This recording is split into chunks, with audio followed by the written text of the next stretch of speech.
All around the world, there are sayings alluding to how terrifying the truth can really be. Negative emotions such as anger, sadness, or fear have been attributed to some of these types of truths, but none more prolific than the defensive case of anger when someone is faced with a truth that flies in the face of everything they thought they knew.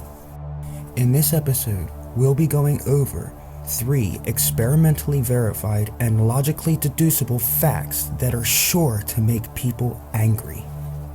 Because of this video's format, we will limit how deep we'll be diving into each of these concepts.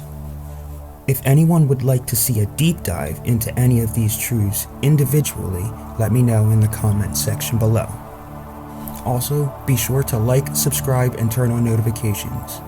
Well, let's get to handing you the ingredients to making a more confrontational dinner conversation. Welcome to this episode of Wild Facts.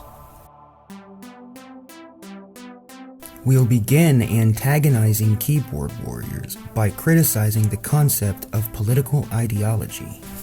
There is an experimentally verified correlation between having a political ideology and the diminished capability of intellectual or logical thought. It is important to note that a correlation does not determine causal order, meaning in this particular case, it is not known if a person sacrifices their abilities for intellectual or logical thought in order to have a political ideology, or if the lack of logical or intellectual capabilities is a requirement in order for someone to believe in a political ideology in the first place. Either way, this doesn't bode too well for those who allow political ideologies to determine what they believe to be true.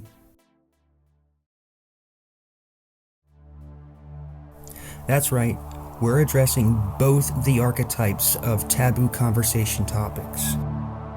The fact that a person having a religious belief in the first place is strongly correlated with their lack of ability for intellectual or logical thought is another experimentally verifiable truth.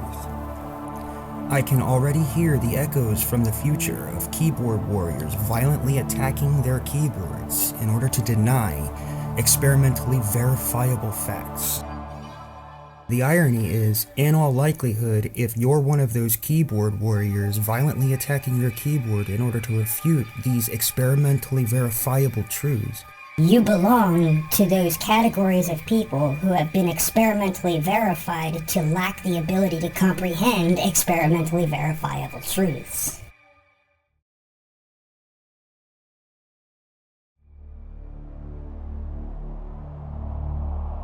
Now, the difference between this fact and the previous two is this one was arrived at through logical reasoning rather than through experimental verification.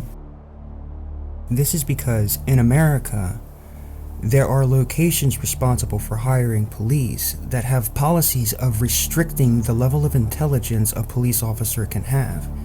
This is accomplished in practice through a process of testing police officer candidates and disqualifying those who displayed test scores above the cap, which happens to be average intelligence. This means, in the areas that practice this policy, the police officers are at best average level of intelligence and most likely below average level intelligence. Even if this policy is practiced at a limited number of locations, there is still an overall decrease in the distribution density for magnitudes of intellect in the demographic of police officers. This means it is 100% accurate to say that the intellectual capacity of American police officers is lower than the intellectual capacity of the same number of people blindly selected from the entire population of the United States. Also, unlike the first 2 entries of this list, we can draw accurate conclusions on the causality of this concept. That being that an individual is required to lack logical or intellectual capacity in order to become a police officer in the first place, and that because this decision is made so late in life, They are not sacrificing the potential to increase these capabilities because these potentials have already been fulfilled. In other words, they aren't getting any smarter. Now, I realize the content of this video is controversial and will stir the emotions of many a keyboard warrior. There will be those unwilling to accept the information in this video. Fortunately, truths and facts do not care what you believe. They just are. This concludes your anti-therapy session and this episode of Wild Facts. If anybody would like a deep dive into any of these concepts, please put it in the comments section below.